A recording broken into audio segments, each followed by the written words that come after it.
මේ ධර්ම දේශනාව මමත් බණක් ඇහුවා කියලා බණ ඇහුවා කියලා නැගිටලා යන එකක් නෙවෙයි. මේ ධර්ම දේශනාවේ අවසානෙට ඔයාලට ඔයාලම පේන්න ගන්නවා. අද කරන ධර්ම දේශනාව විශේෂ එකක්. තමාට තමාවම පේන්න ගන්නවා. ඒක අවසානෙට තේරෙයි.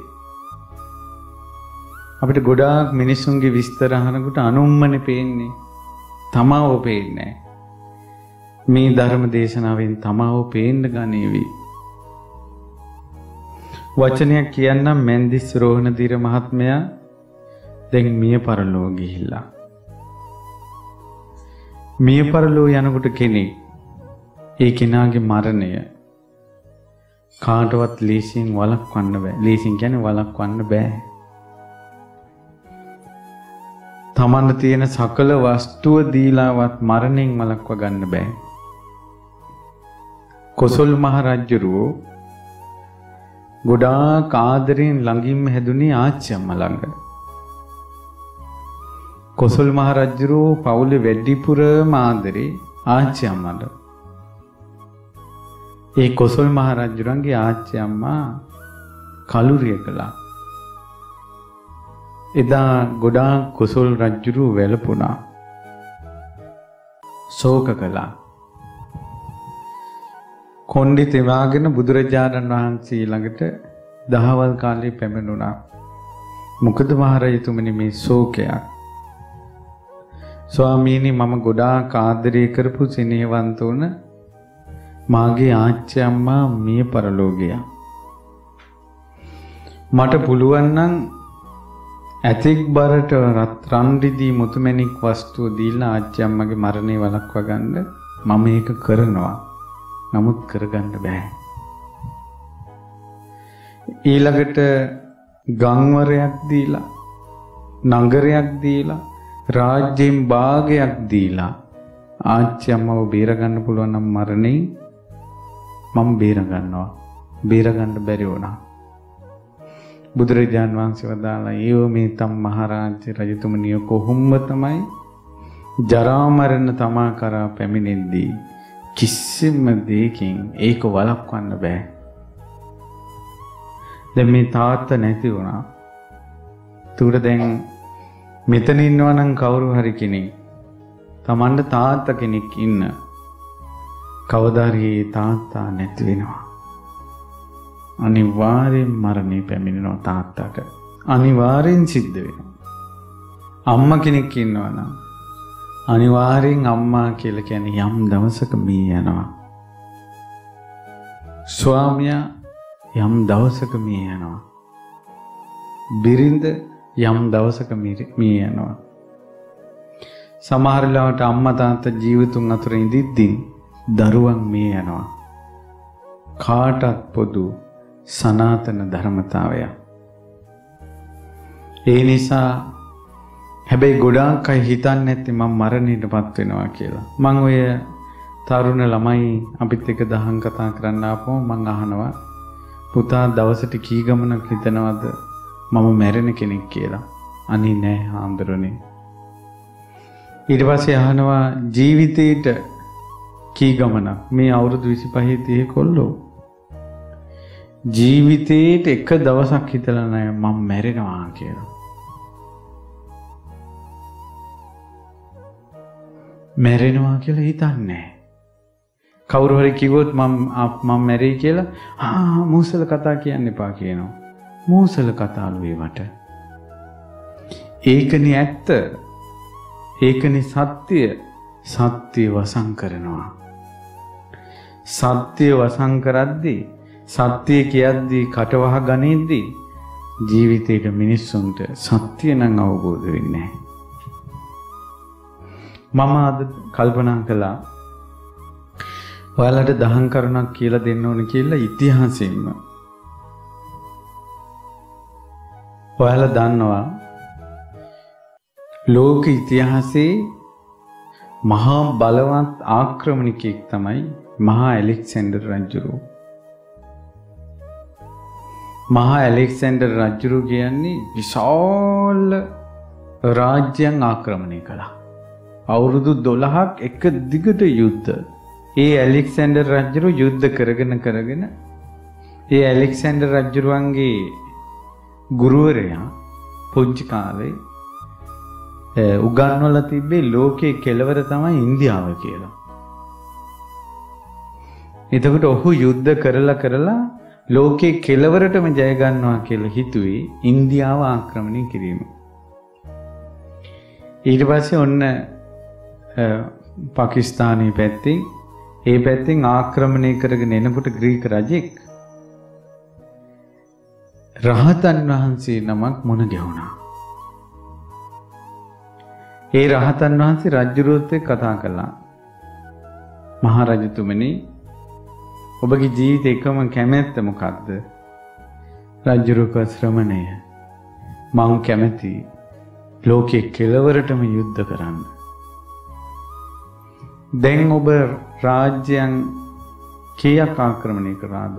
විශාල රාජ්‍යයන් 4ක් ආක්‍රමණය කළා.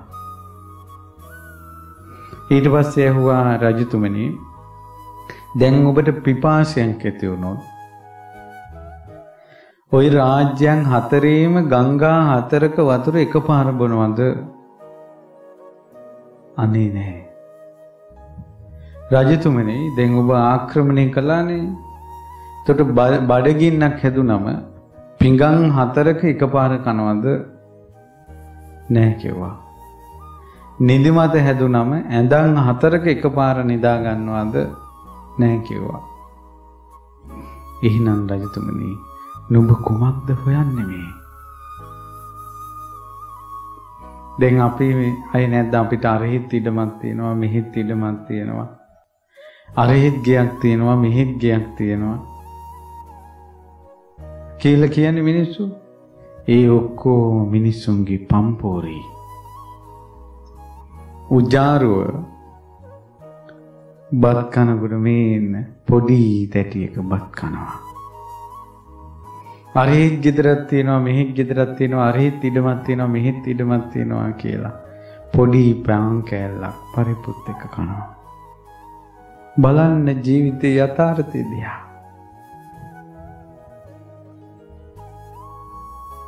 සමහර වෙලාවට ගොඩාක් දේවල් කන්නේත් නැහැ. වචනවල හිතේ තමයි තියෙන්නේ ඔක්කොම. අර රජතුමාට මේක තේරුණානේ. අවුරුදු 12ක් යුද්ධ කරපු රජතුමාගේ හිත වෙනස් කරන්න රහතන් වහන්සේ නමකට පුළුවන් වුණා. ගොඩාක් දේවල් ඉගෙන ගත්තා. හාරහාරා ඉගෙන ගත්තා බුද්ධ ශාසනය ගැන. රහතන් වහන්සේගේ සිරිපා මත හිස තියලා කඳුළු සලසලා කිව්වා, මගේ ගින්න නිවුණාද? ගින්දර නිවන සීතල වතුරක් වගේ වුණ ඔය බණපද අතීතයේ පහළ වුණ තථාගත බුදුරජාණන් වහන්සේගේ බණපද මම මගේ යටතේ තියෙන සියලු රාජ්‍යවල අවුරුදු 5ක් ඇතුළත මම ප්‍රචාරය කරනවා කිව්වා. අවුරුදු 5ක් ඇතුළත ඇලෙක්සැන්ඩර් රජතුමාගේ යටත් විජිතවල බුද්ධ ශාසනය පිහිටවනවා කියලා පොරොන්දු වෙලා ගියා. යනකොට මාස 5ක්වත් යන්න කලින් වසංගතයක් හැදුනා. සමහර අය කියන රජුරන්ට වස දුන්නා කියලා. ලෙඩ ඇඳට වැටුණා. හොඳට මතක තියාගන්න මේ රජ කෙනෙක් ගැන කිව්වට මේ පුදුම කතාවක්. ඒ රජුරෝ ලෙඩ ඇඳේ ඉඳින් රජතුමාටම හිතුණා මට නම් ආයෙ නැගිට ගන්න බෑ කියලා. රජුරෝ ලියන ඇමතිට කතා කරලා කිව්වා, ලියාපම් මගේ අවසාන කැමැති පත්තරේ. සමහරට මෙතනත් වැඩි හිටියයි ඉන්න නිසා අවසන් කැමැති පත්‍ර සමහර අය ලියලා ඇති. කබඩ් වල හංගලා ෆයිල් වල දාලා. ඒ වගේ ඇති මම මැරුණාට පස්සේ එක දවසක් ඇතුළතම ආදාහනය කරපල්ලා. මගේ මිනිහ මහගෙදර තියාපල්ලා. එහෙම ඇති එක එක දේවල්. වැඩිපුරම ලිව්වොත් ලියන්නේ මගේ මිනිහ එදාම ආදාහනය කරපල්ලා. අපි දන්න තොරතුරුත් එක. ඇලෙක්සැන්ඩර් රජුරු ලිව්වා මම මැරුණට පස්සේ මං තියෙන මිනි පෙට්ටියේ මගේ අත තියෙන පැත්තේ සිදුරු දෙකක් කපාපල්ලා. ඒ සිදුරු දෙකෙන් මගේ අත් දෙක එළියට දාපල්ලා. මිනියේ අත් දෙක එළියට දාපල්ලා කිව්වා. පළවෙනි කැමැත්ත. දෙවෙනි කැමැත්ත මගේ මිනිය උස්සන්න ඕනන්නේ මගේ දේහය උස්සන්න ඕනන්නේ ඒ රාජ්‍ය හතරේ දක්ෂතම වෛද්‍යවරු 4 දෙනා ලියාපන් කෙරුවා ලිව්වා. ඊළඟට රජතුමා කියනවා එහෙනම් ඊළඟට තුන්වෙනි කැමැත්ත ලියාපල්ලා. රත්තරන් රිදී මුතු මැණික් දියමන්ති වලින් ආදාහනය කරන නිවසේ මාලිගාවේ සිට ආදාහන මණ්ඩපය දක්වා පාර අතුරන්න ඕන. ඒ මතින් තමයි මිනිහ ගෙනියන්න ඕන. ඊට පස්සේ පුරෝහිත තැන ඇහුවා රජතුමනි පෙර අහලා නැති දෙයක් මේ. ඇයි මෙහෙම කරන්නේ? අත් දෙක එළියට දාන්න කියන්නේ මිනි පෙට්ටියෙන් සිදුරු දෙකක් හදලා. එහෙනම් ඒකන් ලියාපන් ඕකේ. මහා ඇලෙක්සැන්ඩර් රජුරෝ හිස් අතින් ගියා. මහා ඇලෙක්සැන්ඩර් රජුරවන්ට අතින් ගෙනියන්ට කිසි දෙයක් අතින් ගෙනිච්චේ නැහැ කියලා. ඔන්න පළවෙනි බණපදේ. රහතුන්ගෙන් අහපු බණ. දැන් බලන්න මම මේ මේසය අල්ලනවා. මරණයේදී ගෙනියන්න බෑ. ඇයි? යමක් අතින් අල්ලනවද මරණයේදී ගෙනියන්න බෑ. ඔයාලගේ ඉඩම් යසට ඇවිදින්නේ අතින් අල්ලන්නේ මරණයේදී ගෙනියන්න බෑ. නිවස මරණයේදී ගෙනියන්න බෑ. බිරිඳ මරණයේදී ගෙනියන්න බෑ. ස්වාමියා මරණයේදී ගෙනියන්න බෑ. දරුවෝ මරණයේදී ගෙනියන්න බෑ. ඊළඟට රන් රිදී මුතු මැණික් අතින් අල්ලනවානේ. මරණයේදී ගෙනියන්න බෑ. කනකර මරණයේදී ගෙනියන්න බෑ. වාහන අතින් අල්ලනවානේ. මරණයේදී ගෙනියන්න බෑ. මරණයේදී ගෙනියන්න පුළුවන් අතින් අල්ලන්න පුළුවන් දේවල් මොනවද?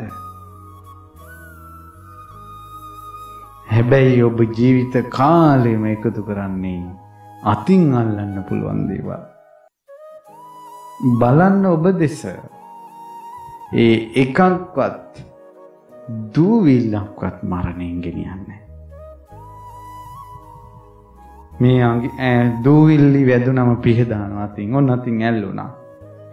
හොටු ආපු අතින් හූරනවා. අතින් ඇල්ලුණා. බෙහෙත් පෙති අරන් පොවනවා මේ ඇඟට. අතින් ඇල්ලුණා. මේ ඇඟත් අතින් අල්ලන්න පුළුවන් නිසා ගෙනියන්න බෑ. අපේ හිතේ තියෙන්නේ අතින් අල්ලන්න පුළුවන් නම් ගෙනියන්න පුළුවන්. ඔක උස්සන්න බලන්න කියනවා. ගෙනියන්න පුළුවන්ද කියලා බලන්නේ අතින් අල්ලලා නේද? ඒ වුණාට මරණයේදී ගෙනියන්න බැරි අතින් අල්ලන දේ. හිස් අතින් යනවා.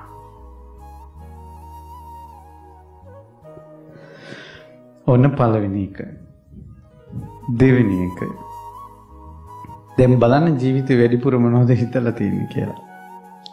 ඔයාලා වැදගත් පිරිසක් විදිහට, උගත් පිරිසක් විදිහට, යම් කල්පනාවක් තියෙන පිරිසක් විදිහට මම හිතනවා මං කියන දේ ඔබට තේරෙනවා කියලා. තව සරල කරන්න ඕනේ නැහැ කියලා හිතනවා. දෙවෙනි කාරණා. මොකද ඇලෙක්සැන්ඩර් රජුරෝ දක්ෂතම වෛද්‍යවරු 4 දෙනාට මිනිහ උස්සන්න කිව්වේ. ලෝකේ දක්ෂතම වෛද්‍යවරු 4 දෙනාටවත් මහා ඇලෙක්සැන්ඩර් රජුරුවන්ගේ මරණය වළක්වන්න බැරි වුණා. ලියාපන් කෝක. දැන් ඔයාලත් එක්ක කතා කළොකේ මං හොඳ ස්පෙෂලිස්ට් කෙනෙක් අල්ලලා තියෙන්නේ. හරි හොඳයි එක බෙහෙතයි. එයාට දිවස් තියෙනවා වගේ යනකොට ලෙඩේ කියනවනේ. හොඳ කෙනෙක් හරි ප්‍රසිද්ධයි ලංකාවේ පළවෙනි කෙනා. ඔයාලගේ වචන වට්ටෝරු ඔය. හැබැයි යාටත් දවසක් එනවා ඔබ බේරගන්න බැරි දවසක්. මුළු ලංකාවෙම වෛද්‍යවරු එකතු වෙලා ඔබ බේරගන්න හැදුවත් බැරි දවසක් එනවා. ඒ නිසා දොස්තරවරු සරණ යා යුතු නෑ. සරණ යා යුතු කියන්නේ තමන්ගේ ගැලවිල්ල එතන තියෙනවා. අපි මෙයා තමයි අපි ඔගලව ගන්න කියලා. ඔවුන් අසර වෙන දවසක් එනවා. හොඳට හිතන්න. ඇත්තද බොරුද? ඇත්ත. තුන්වෙනි කාරණාව. ඇලෙක්සැන්ඩර් රජුගේ අන්තිම කැමැති පත්තරේ. තුන්වෙනි කාරණාව තමයි රන් රිදී මුතුමැණි අතුරන් මේ බොහොම දානේ නැත ආදාහනය කරන මණ්ඩපේ දක්වා මාලිගාවේ සිට. ඇයි ඇලෙක්සැන්ඩර් රජුරෝ ජීවිත කාලෙම හම්බ කරපු ධනය මිය යන ගමනේ මැරුණ ගමනේ ඔහුගේ පායට පෑගෙන දූවිල්ලක් තරම්වත් නැහැ. ඇයි දූවිලි පායට පෑගෙනවනේ? අර රන් රිදී මුතුමැණික් දැන් පෑගෙන්නේ නැහනේ. ඔහුගේ කයත් එක්ක කිසිම සම්බන්ධයක් නැහනේ. මහා ඇලෙක්සැන්ඩර් රජුරෝ හම්බ කරපු සියල්ල මේ ලෝකේ දාලා ගියා කියලා ලියපල්ලා කිව්වා. හොඳ කතා. අන්න රජවරු අන්න නුවණ කොහොමද සත්පුරුෂයන්ගේ ඇසුරින් අවසාන හුස්ම පොද යන වෙලාවේ හිත අද කාලේ මැරෙන මිනිස්සුන්ගේ අවසානයේ හුස්ම පොද යනකොට මොනවා කල්පනා කරද මැරෙන්නේ? ලොකු දුආවේ නෑ, පොඩි දුආවේ නෑ. එයා රට එයාගේ මෝන මට බලන්න නෑ. අවසාන වෙලාවේ මං ළඟ නෑ. කෙලෙස් එක්ක මැරිලා යනවා. ආසාවෙන් මැරිලා යනවා. බැඳුන හිතක් එක්ක මැරිලා යනවා. මිනිස්සු කියන්නේ මට නම් මොනවා වුණත් කමන්නේ ඒත් මේ දරුවෝ. يعني යාගේ හිත බැඳිලා තියෙන එතන. යම් තැනක හිත බැඳුනද ඒකට කියනවා උපාදාන කියලා. උපාදාන පත්‍ය භව. එතනයි කර්ම සකස් වෙන්නේ. භව පත්‍ය ජාති. එතනම ඉපදෙනවා. ජාති පත්‍ය ජරා මරණ. එතනම තමයි යාගේ සංසාරේ. හොඳට හිතන්න කාරණාව. දැන් බලන්න තමන්ගේ ජීවිතේ වැඩිපුරම හිතන්නේ වැඩිපුරම වෙහෙස මහන්සි වෙන්නේ මරණයේදී අරන් යන දේවල් වලටද මරණයේදී දාලා යන දේවල් ගැනද කියලා ඔබම කල්පනා කරන්න. සමහර අයගේ ජීවිතේ මෙතන ඉන්නවා ජීවිතේට තමන් බඩගින්නේ ඉඳලා තවත් කෙනෙකුට කෑම වේලක් දීපු එක මතක නැහැ. ඇයි එහෙම දීලා නැහැ? රුවන්වැලි මහා සෑයේ බුදුරජාණන් වහන්සේගේ ද්‍රෝණයක් ශ්‍රී ධාතුන් වහන්සේලා වැඩ සිටින ස්වර්ණමාලී මහා සෑයේ ජීවිතේටම වැඳලා තියෙන එක වතාවයි. දේවතාවයි. මේ වයස 50යි 60යි 70යි. shopping ගිය ගණන් කරන්න බෑ. එක පාක් වල ඇවිදින්න ගිය ගණන් කරන්න බෑ. හොටෙල් වල ගිය වාරවල් ගණන් කරන්න බෑ. වෙඩින් වලට ගිය වාරවල් ගණන් කරන්න බෑ. සමහර අය පිටරට ගිහිල්ලා පාස්පෝර්ට් 2-3 ඉවර වෙලා රුවන්වැලි සෑය එක වතාවයි. තුන් ලෝකෙම ධාතුන් වහන්සේලා වැඩ ඉන්නේ රුවන්වැලි මහා සෑය එක වතාවයි. සමහර අය ඒත් නෑ. කෝපහරලුවට ගෙනියන ඒවා. ඇයි හිස් සතින් ලෝක සත්‍යය මැරෙන්නේ ඇයි? මෙච්චර බණපද ඇහෙති. ඒ නිසා හොඳට කල්පනා කරන්න මම මරණයේදී හිස් සතින් මැරෙන්නේ නැහැ කියලා. අද අහපු බණපදයක් තියෙනවා නම් ඒ ධර්මයේ අහපු පින අතින් අල්ලන එකක් නෙවෙයි. ඒක අරන් යනවා. ඒක අරන් යනවා. මෙතන නම් ඉන්නේ වැඩිහිටි පිරිසක්. නමුත් ඔයාලා සමාජය ගැන දන්නවා, අහලා තියෙනවා, හොයනවා. දැන් කාලේ අමුතු ලෝකයක් තියෙන්නේ.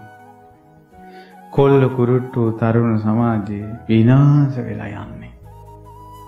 ලියමනාවක් පොල් ගහකට ඇවිල්ලා තිබුණා. ඒ ලියමනාවේ තියෙන්නේ විශ්වවිද්‍යාලයේ ශිෂ්‍යාවක් තමයි ඒ ලියමනාව එවලා තියෙන්නේ. ඒ දුව ලියලා එවලා ගමක හිටපු ගෑනු ළමෙක් විශ්වවිද්‍යාලයට ආවා. මේ ඊයේ පෙරේදා සිද්ධියක්. ගමේ හිටපු කොල්ලෙක් එක්ක ඉස්කෝලේ යන කාලෙම ප්‍රේම සම්බන්ධයක්. හරි මාන්දරේ කොල්ලා.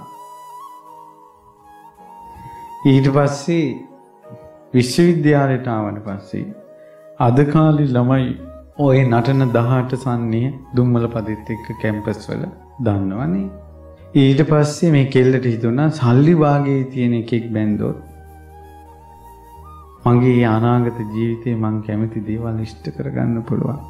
අර ගමේ ගොඩේ කුඹුරු කොටන ගොවි කොල්ලා මට හොඳ නැහැ. ඊට පස්සේ දැන් ඔන්න මැසේජ් දාන්නේ, කෝල් කරන්නේ. අර කොල්ලා හිම් පිච්චිලා නිවාඩුවට ගමේ ගියට පස්සේ හොයාගෙන ගියා. ඇයි ඔයා මට මෙහෙම කරන්නේ?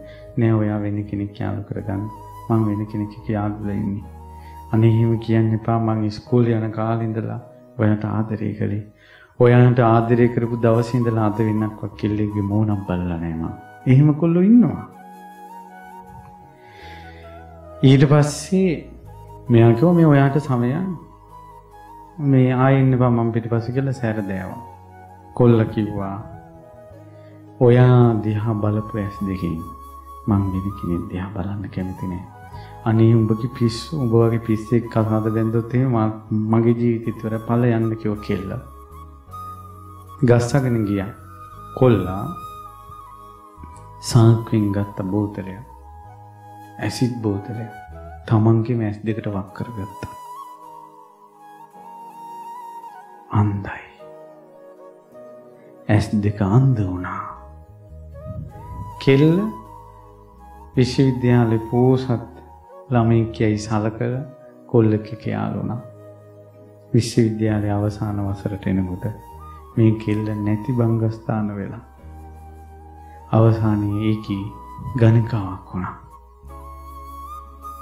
මේ සිද්ධිය බලාගෙන හිටපු ඇගේ එහෙලිය ඒක ලියලා ඉවලා තිනවා. තරුණ සමාජයේ කොහෙටද ස්වාමීනි යන්නේ? මහා මෙවුනාවෙන් බණපද ටිකක් අහපු නිසා මන් නම් මගේ ජීවිතේ රැකගත්තා. විශ්වවිද්‍යාලයෙන් මගේ ජීවිතේ විනාශ වෙන්න දුන්නේ නැහැ මං. ඔබ වහන්සේලාට ගුරු දෙවිඳුන්ට කෝටි කෝටි වාරයක් පින් සිද්ධ වේවා කියලා අපිව බේරගත්තට. මට කියන්න උනේ තරුණ කොල්ලෝ කෙල්ලෝ ওই කතාව ඇහුවොත් කොල්ලට ප්‍රශංසා කරනවා පිවිතුරු ආදරේ, අවංක ආදරේ කියලා. ප්‍රශංසා කරනවනේ. ඒත් පොඩි ප්‍රශ්නයක් තියෙනවා. ඇස් අන්ධ වෙච්ච කෙනෙක් දැක්කොත් ඔයාලට හිතෙන්නේ ඒක පිනක විපාකයක්ද පවක විපාකයක්ද? පිනක්? ඇස් අන්ධ වීම පිනක විපාකයක්ද පවක විපාකයක්ද? පාපයක විපාකයක්. එහෙනම් ඇස් පේන්නේ පිනක විපාකයක්ද පවක විපාකයක්ද? ඇස් පේන්නේ පිනට. පිනට ලැබිච්ච ඇස් දෙක ස්ත්‍රියක් නිසා අන්ධ කර ගැනීම පිනක්ද පාපයක්ද? පාපයක්. සසරටම අන්ධ වෙලා උපදී. කෙල්ලෙක් නිසා කරගත්ත දෙයක්. මෝහයනේ මෝඩකමනේ. මෝහය බරපතල පාපයක්. රාගය එච්චර බරපතල නෑ. මෝහය එච්චර බරපතලයි. රාගය වගේ කෝටි කෝටි වාරයක් බරපතලයි මෝහය නැමැති පාපය. දැන් ඔබ බලන්න. ඇස් දෙක ලැබුණේ පිනට නම්. පිනට ලැබිච්ච ඇස් දෙකෙන් මෙච්චර කාලයක් මොනවද බලලා තියෙන්නේ කියලා. ප්‍රවෘත්ති, ඡන්ද ප්‍රතිඵල බලන්න බලපු ඒවා. දැන් බලන්න ජීවිත කාලෙට බණ පොත් කීයක් කියවලා තියෙනවද කියලා. ජීවිත කාලෙට රුවන්වැලි මහසෑය කී ගමනක් ඇස් වලින් සාදු කියා බැලුවද කියලා. ජයසිරි මහ බෝධීන් වහන්සේ සාදු කියා කී ගමනක් වැන්දද කියලා බලන්න. කිරිවේර වහන්සේ දලදා වහන්සේ කී ගමනක් සාදු කියා වැන්දද කියලා බලන්න. කසාවතින් බබලන සිල්ගුණ දම් පුරන සංගරුවන බලන්න කී ගමනක් ගිහිල්ලා තියෙනවද කියලා බලන්න. පිනට ලැබිච්ච ඇස් දෙක වැඩිපුරම යෙදෙව්වේ පිනටද පවටද කියලා බලන්න. සසරේ හොඳ ඇස් දෙකක් ලැබෙයිද නැද්ද කියලා දැම්ම තීරණය කරන්න. ලීසි නෑ. ලීසි නෑ. කන් ඇහෙන්නේ නැති කෙනෙක් දැක්කොත් අපිට හිතෙනවා මේක පාපයක් කියලා. එහෙනම් කන් ඇහෙන්නේ පිනක විපාකයක්. පිනට ලැබිච්ච කන් වලින් මොනවද වැඩිපුර ඇහුවේ කියලා බලන්න. ප්‍රවෘත්ති, ඡන්ද ප්‍රතිඵල, අල්ලපු ගෙදර අයගේ ඕපාදූප, අර ස්ත්‍රිය මේක මෙහෙමයි, අර පුරුෂයා මෙහෙමයි, විගඩන් සින්දු, කම්පිරිලා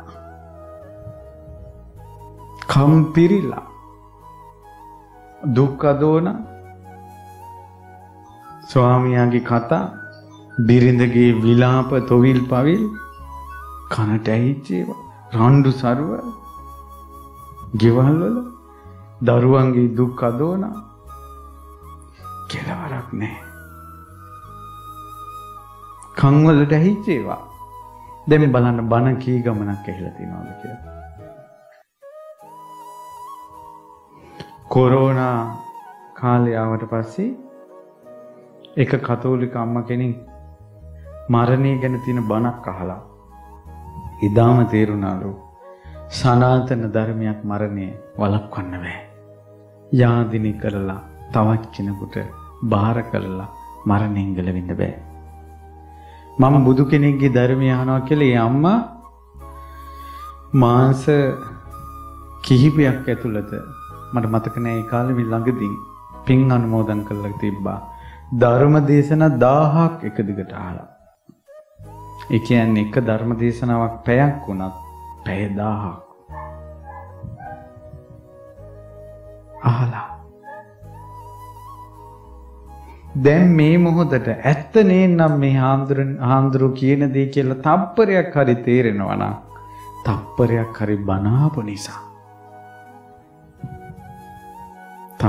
හරි බනහපු නිසා හැමදාම ධර්මය ඇහුවොත් නිතර ධර්මය ඇහුවොත් ගොඩාක් දේවල් තේරෙන්න ගන්නවා. හිස් දේවල් වැඩක්ම නැහැ. දැන් අපි අඳුරන මේ පුතෙක් මාත් එක්ක කිව්වා මේ වෙඩින් ගැන.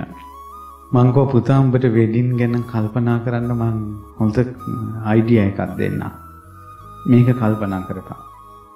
කොහොමද? වෙඩින් එකට ඉන්නේ අය දිහා බලපන් කිව්වා. යන්තා කයින්නවද? ඔය බඳින්නවනේ දැන් කොල්ලයි කෙල්ලයි බඳිනවනේ. ඔය කොල්ලගේ කෙල්ලගේ ප්‍රශ්නවලදී නැති අය තමයි කො වෙඩින් එකේ ඉන්නේ සියලු දෙනා.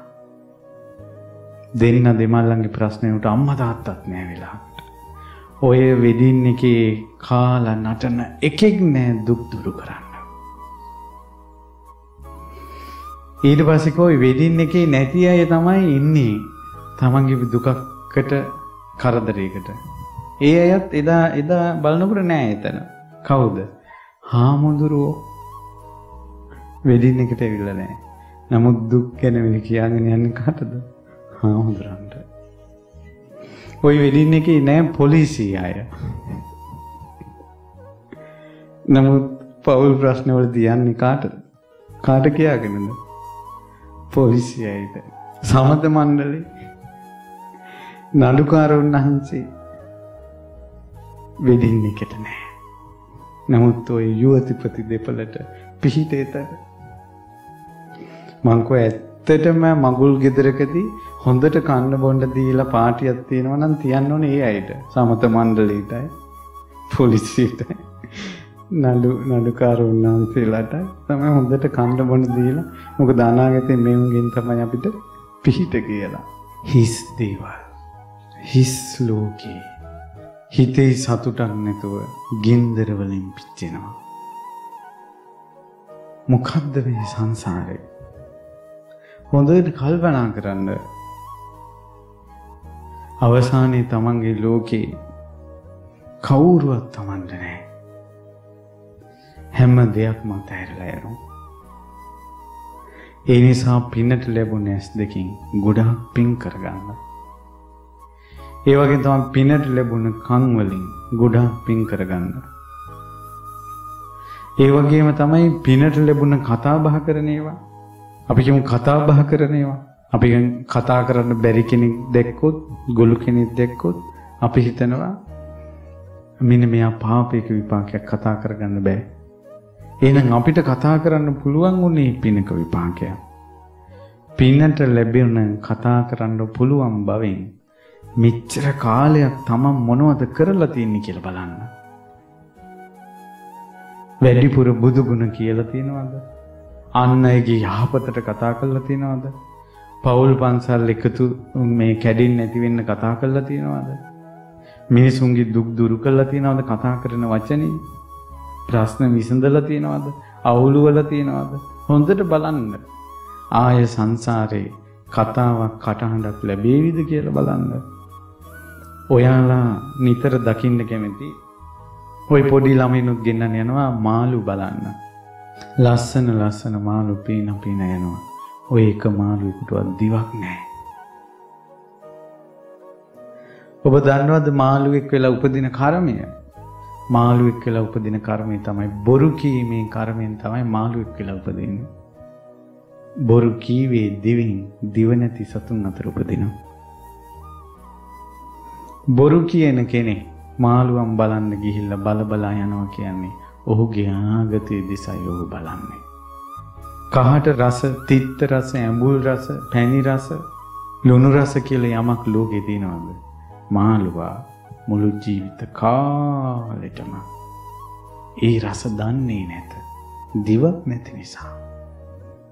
උන්ගේ ඇඟේ රහ අපි දන්නවා වුණාට. ඕස්ට්‍රේලියාවෙත් නව ශ්‍රීලන්තෙත් ඔය තවත් රටවල කිරි නිෂ්පාදන එළකිරි නිෂ්පාදනවලදී එළකිරි මේ පිණිස ඔය ගවයෝ ඇති කරනවනේ ෆාම් තියෙනවනේ. ඒ වගේ එක ෆාම් එක සමහර වෙලාවට අවුරුද්දට 2,50,000ක් ගව පෙට්ටු මරනවා. ඇයි? ඒ කිරි කෘතිම නිපදවන්න බෑ. එළකිරි. ඒ නිසා එළ දෙනගෙන්ම ගන්නවා. එළ දෙනගෙන් ගන්න එළ කිරි නිකන් එරෙන්නේ නැහැ. පැටව වදන්න ඕන. කෘතිම සිංචනයෙන් පැටව හදවනවා.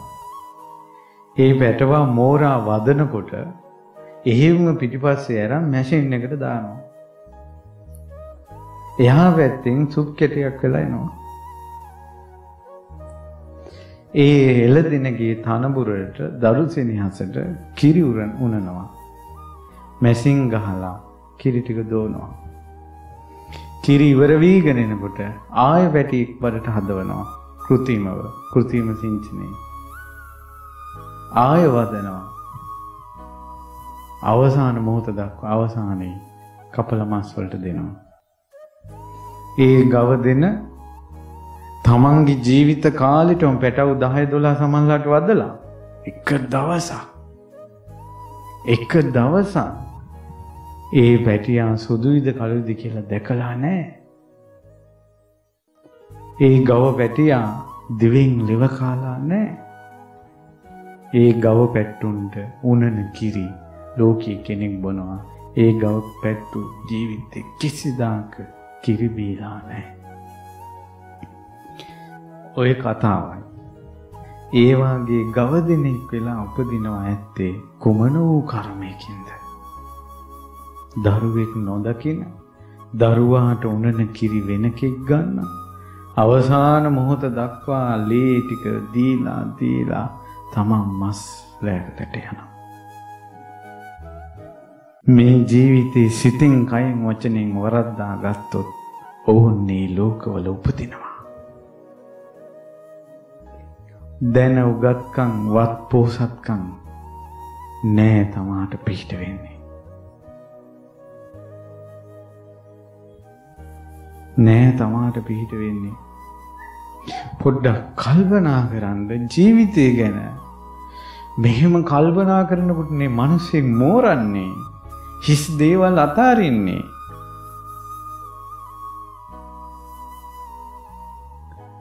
වයසක 100 කෙනෙක්.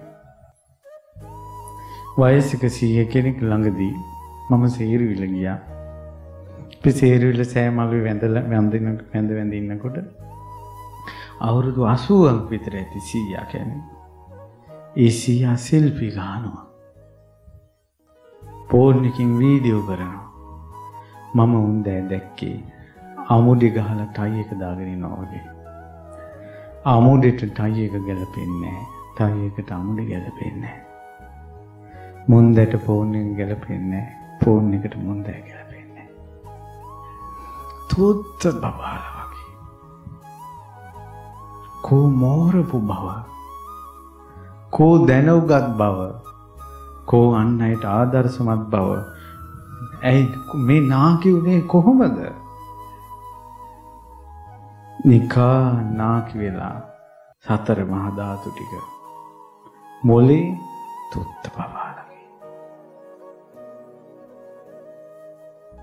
ඔයාලට ඉදිරියේ මෝන දෙන්න වෙන යම් අභියෝගයක් තියෙනවා. ඒ තමයි ඔයාලා පොඩ්ඩක් අසනීප වෙනකොට ඉක්මනට ළමයි ඔයාලව හොස්පිටල් ගෙනියනවා. ඒක වෙන්නේ නෙවෙයි වෙනවා. ගිය ගමම ලෙඩට අමාරුයි. මෙයාව ඉක්මනට දැඩි සත්කාරයට දාන්න ඕන කියලා බට ගහනවා. නහයින් බට ගහනවා, කටින් බට ගහනවා, මල මුත්‍රා මාර්ග වලින් බට ගහනවා. දැන් හිතන් ලෙඩ වෙලා ගෙනියන්නේ. ඔය නිකන් සනීපෙන් ඉන්නකොට නහයට පොල් කෙන්දක් දාගන්නකො බලන්න. තියෙන අමාරුව. ඒ වාගේ පන පිටින් බට ගහද්දී තරහ ගන්න නැතුව ඉන්නේ කොහොමද? ඉවසන්නේ කොහොමද? මේ නිකන් ඔළුවේ කැක්කුමක් හැදිලා තියෙන වෙලාවක කැසට් එකක් දානවට කැමති නෑනේ. වහපම් මං කංකරච්චරි මගේ ඔළුව පුපුරන්න හදනවා කියලා මිනිස්සු කියනවානේ. කියන්නේ නැද්ද? කියනවා. මේ පොඩි ඔළුවේ කැක්කුමක් හැදුන වෙලාවට මේව වරොත්තු දෙන්නේ නැත්තම් අර මාරාන්තික වේදනාවක් එක්ක ජීවිතයයි මරණයයි අතර සටන් කරන ලෙඩාට බට ගහලා බේර ගන්න හදනවා. ඒක ඔවුන්ගේ වෘත්තිය, කළ යුතු දේ. එදාට හිත හදාගන්නේ කොහොමද? සමහරට හුස්ම රැල්ල නැවතීගෙන යනකොට පපුව හයියෙන් තද කරනවා කට්ටිය ඇවිල්ලා. හුස්ම ටික ගන්න. නිදහසේ මැරෙන්නවත් දෙන්නේ නැහැ කියලා. ඒ සිතුවිල්ලෙන් මැරෙන්නේ. හොඳ ලෝකයකට යයිද?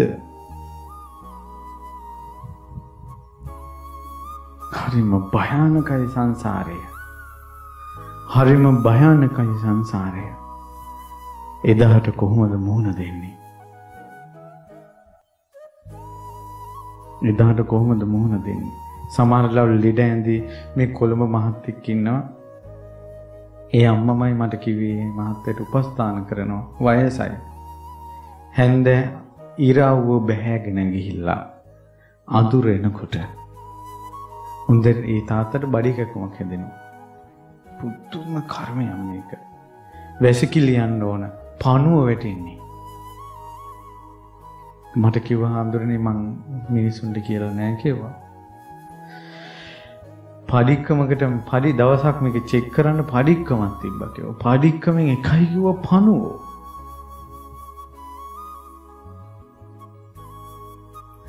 ඉර වායනකොට බඩිකකම නැති වෙනවා. අන්තුරේ කරපු කර්මය අන්තුරේ විපාක දෙනවා. පන පිටින් පණු වැටෙනවා. ලීඩ ඇඳේ දාලා Tamante හිට මේට උස්තපෙල්ල ගන්න බැරුණාම පිටවල් කුණු වෙනවා. තුවාල හැදෙනවා. තමන්ගේ පස්ස පැත්ත තමන්ටම හොදගන්න බැරි කාලයක් එනවා. තමන්ගේ කටට තමන්ට බත් ටිකක් දාගන්න බැරි කාලයක් එනවා. එදාට උජාරුකම් මිනිසුන්ගේ නැත. එදාට තියෙන්නේ මම මෙහෙම හිටපු කෙනෙක්, මම මෙහෙම හිටපු කෙනෙක්, මම අහවල්කම් පැන්නේ, අහවල්කම් පැන්නේ, අහවල්කම් පැන්නේ, අහවල් කෙනා කියලා අතීතයට කිය හිසු මතකයක් ගන්නවා. අහෝ ගොඩාක් අය මැරෙන්නේ විදිහට. සියල්ල දන්නා වූ සියල්ල දක්නා වූ මගේ බුදුරජාණන් වහන්සේ වදාලා නීසිලින් පස්පිඩක් මහ පොට ඇඟිල්ලට අරගෙන මිනිස්සු අතර මැරෙන අයගේ මෙච්චර ප්‍රමාණයයි ආයෙත් මිනිස්සෙක් ඉන්නේ. මහ පොළොව වගේ ප්‍රමාණය සතර අපායට උපදින. ඔය වචනේ වැරදි නම් මුළු බුද්ධ ශාසනයම වැරදි. ඔබ බුද්ධ ශාසනයකින් පිළිගන්නවා නම් ඔය වචනේ හරියට පාරයි. නියසිලට එකතු වෙන්න බුද්ධ ශාසනයට පැමිණෙන්නේ ඇඟෙන් නෙවෙයි, සුදු ඇඳුමින් නෙවෙයි. බුද්ධ ශාසනයට පැමිණෙන්නේ තිසරණේ. මුළු ජීවිතේම පුදන්ට බුදුරජාණන් වහන්සේට, ශ්‍රී සද්ධර්මයට, ආර්ය මහා සංඝරත්නයට පිරිනිවන් වඩන අපගේ බුදුරජාණන් වහන්සේ කකුත්තා නදියට ඈත තියෙද්දී ක්ලාන්තේ හැදුන බුදුරජාණන් වහන්සේට පිපාසිතෝ මේ ආනන්ද පානීයන් මේ ආහාර ආනන්ද මට පැම් පිපාසයි, පැන් ටිකක් අරන් එන්න. ඉස්සරහින් චූටි දොලක් ගලාගෙන යනවා. ආනන්ද ස්වාමීන් වහන්සේ දැක්කා මේ දැන් පෙනි කරත්ත 500ක් ගියා එතනින්. හොඳටම බොර වෙලා, හොඳටම කැලැත්තිලා, හොඳටම මඩ කවලම් වෙලා, අපිරිසිදු වෙලා, තුන් ලෝකයක කෙලෙස් ගිනි නිවන අමාපෙන් ලෝකෙට දුන්න මිනිස්යන්ගේ හිත් පිරිසිදු කරන පිරිසිදු ශ්‍රී සද්ධර්මයේ නැමැති පෑන් දුන්න බුදුරජාණන් වහන්සේට මේ බොර වතුරක් කොහොමද දෙන්නේ? ස්වාමීනි භාග්‍යතුන් වහන්සේ ඊටමත් ළඟින් තව ටිකක් ඉදිරියේ කකුත්තා නදිය තියෙනවා. මගේ ස්වාමී වූ භාග්‍යතුන් වහන්සේට එතනින් පැන් වළඳන්ට ඇහැක් වෙනවා. ආනන්ද මට කලන්තේ පැන් ටිකක් ඕන. දැන් මේ ආනන්ද සංසය අකීකරුකමට නෙමෙයි, දෙන්න බෑ බොර වතුර. තුන්වෙනි වතාවටත් බුදුරජාණන් වහන්සේ වදාළා පිපාසිතෝම් හි ආනන්ද මේ පානියන් ආහාර පැන් අරගෙන ඉන්න. ආනන්ද ස්වාමීන් වහන්සේ ඒ වෙලාවෙම ඇස් දෙක වියාගත්තා. හරි, මම මගේ බුදුරජාණන් වහන්සේට පැන් අරන් එනවා. පාත්‍රය අතට ගත්තා. තියෙන පියවරක් පාසා බොර වතුර පෑරිලා ගියා. පැන් දොල ළඟට යනකොට නිල් කැට වතුර, පිරිසිදුම වතුර, හිත් පිට නැති මහ පොළොවට බුදු ගුණ දැනෙනවා. හිත් පිට නැති මහ පොළොවේ වතුර ටිකක් ওই විදිහට පිරිසිදු වුණා නම් අපේ හිතට බුදු ගුණ දැනුණා. මේ හිතේ කහට නැති වෙනවා. මේ හිතේ ජරාව නැති වෙනවා. ශෝක සංතාප නැති වෙනවා. එදාට ඇත්තටම මිනිස්සෙකුට අවංකව සිනා වෙන්න පුළුවන්. ගින්දරක් නැතුව. අද අපි hina වෙන්නේ කොච්චර ගින්දර අංගගෙනද? මේ හිතට බුදුගුණ දැනුණොත් ගොඩාක් බුදුගුණ අහලා මේ හිතේ බුදුගුණ පුරවගත්තොත් බුදුගුණ හිතුවොත් මේ හිතේ ගොඩාක් කාඩ නැති වෙනවා. හිත් පිට නැති මහ පොළොවේ උනන වතුරේ බොර නැති වුණා. කැළඹීම නැති වුණා. අපේ හිත කැළඹෙන්නේ නැතුව යනවා. බුදුරජාණන් වහන්සේගේ මේ උතුම් බුදුගුණ වලට පහදින්න. බුදුරජාණන් වහන්සේගේ බුදු මුවින් පිටවන බණපදයට පහදින්න. බුදුරජාණන් වහන්සේගේ ඒ බුදු බණපද මේ කන් වලින් අහන්න. හරියට අහන්න. දැන් මෙතෙක් බණ කියන්දී පෙනුනේ අනුන්වද තමන්වද? තමාව පේන බණ අහන්න. බුදුරජාණන් වහන්සේ බණ කියන්නේ තමන්ට. අහන ඔබට ළඟ ඉන්න කෙනාට නෙවෙයි. බණක් අහලා හිනාවකින් ඉවර වෙනවනම්, හක හක ගගා හිනා වෙලා බණ ඉවර වෙනවනම්, එතන බණ නැත. තවත් කතාවක් පමණයි. නැගිටිනකොට හිතන්න දෙයක් තියෙනවා. ඒ කාලේ බණ අහපු අය නැගිට්ටේ සසරක කෙලෙස් නැති කරලා රහත් වෙලා. ඒ කාලේ බණ අහපු අය නැගිට්ටේ කාම රාගේ පටිගේ නැති කරලා. ඒ කාලේ බණ අහපු අය නැගිට්ටේ සක්කාය දිට්ඨිය නැති කරලා. මම මගේ ආත්මය කියන අදහස පුදුම සහගතයි. අද කාලේ බණ අය හක හක ගායිනා වෙවි නැගිටිනවා. පරණ ලෝකෙටම යනවා. මතක තියාගන්න පින්වත්නි, ඒ භාග්‍යවත් අරහත් සම්මා සම්බුදුරජාණන් වහන්සේ පිරිනිවන් පෑවා. ඒ භාග්‍යවත් අරහත් සම්මා සම්බුදුරජාණන් වහන්සේගේ බණ පද ටිකක් මේ දැන් ඇහෙන්නේ මේ වනායේ අවසාන යුගයයි. මෙතනින් පස්සේ බණ නැත. දැන් ඉන්න පොඩි උන් බණ පොත තුරුල් කරගන්නේ නැත. පසක තැබේවා යටත් පිරිසින් මවුට පියාටවත් දරුවෝ තුරුළු වෙන්නේ නැත. ඔවුන් තුරුළු වෙන්නේ ලෝකේ මහානීය වස්තුවයයි සිතන ෆෝන් එකට. තුරුළු වෙනවා. ෆෝන් එකෙන් ආදරය කරනවා. ෆෝන් එකෙන් ආදරේ පටන් ගන්නවා. ආදරය කරනවා. ෆෝන් එකෙන් ආදරේ නැති වෙනවා. අද ඇයෝ හිතන්නේ උන් වැදුවේ ෆෝන් එකකින් කියලා. උන් ජාතක කළේ ෆෝන් එකකින් කියලා. අම්මා තාත්තට ගින්දර දීලා ෆෝන් එකට තුරුළු වෙනවා. අම්මා තාත්තගේ ඇස් වලින් වැටෙන කඳුළු දැනෙන්නේ ඒත් ෆෝන් එකේ ඩේටා නැති වුණොත් දැනෙනවා. බැටරි ලෝ වුණොත් දැනෙනවා. පුදුම සාර්ථකයි. ඒ ලෝකෙට බණපද නැත. සෑයක් බෝධියක් දැක්කොත් අත් දෙක එකතු කරලා සාදු කියන අයටයි බණ. දැන් පොඩි උන් සෑයක් බෝධියක් දැක්ක ගමන් උස්සන්නේ ෆෝන් එක. ඔවුන්ට බණ නැත. අනාගත ලෝකය ගැන කනගාටුයි. ධර්මයේ අනාගතයට සුදුසු නැහැ. ඇයි සුදුසු නැහැ?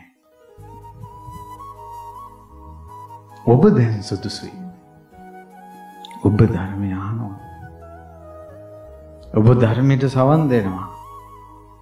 ඔබ සුදුසුයි ධර්මයට. දැන් ජීවිතය වෙනස් කරගන්න. බුදුරජාණන් වහන්සේ ගම් නියංගන් සිසාරා වඩිනකොට පන්සිල් රැකපු අය හොයලා ගියේ නැහැ. හම්බුන කෙනාට බණ කිව්වා. ඒ අය පරණ ඒවා අයින් කළා, ජීවිතය අලුත් කරගත්තා. පරණ ඒවා වැඩක් නැත. අහන්නේ අද නම් බණපදේ අදින් අලුත් වෙන්න. මැරෙන්න කලින් පින්වතුනි මොහොතක් බලන්න උජාරුවට මිනිස්සු කතා කළාට නැත ඔවුන් කවදාවත් එක දිගට පන්සිල් නම් රැකලා. පන්සිල් පදපා හරියට රකින්න එක දායකයෙක් ලංකාවේ සිටිනවාදයි සැකසහිතයි. ඒ තැන ඉඳලා බුද්ධ ශාසනය නගා හිටවන්න හදනවා. කොහේ කරන්නද? නගා සිටවන්නට උන් ශාසනයට ගිහිල්ලා නෑනේ.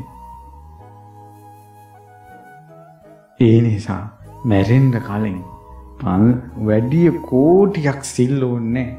සිල්පද 5 සත්තු මරන්න නැතුව, හොරකම් කරන්න නැතුව, වැරදි කාම සේවනයේ සල්ලාලකම් කරන්න නැතුව, බොරු කියන්නේ නැතුව, මත්පැන් මත්ද්‍රව්‍ය පාවිච්චි කරන්නේ නැතුව මිනිහෙක් විදිහට මැරෙන්න. තුනුරුවන් සරණ ගියේ ඔක්කොම නටන නාටකම් නටා. සමහර වෙලාවට මස් මාංශ කන්න නැතුව ඉඳලා හිතනවා මං හොඳ කෙනෙක් කියලා.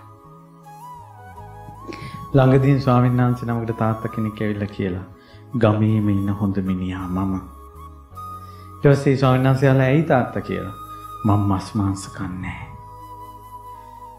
මං කිව්වා ඊට වැඩි හොඳයි අපේ ගෙදර ඉන්න හරකා. හරකා කවදාවත් මස් මාංශ කනවා මම දැකලා නැත.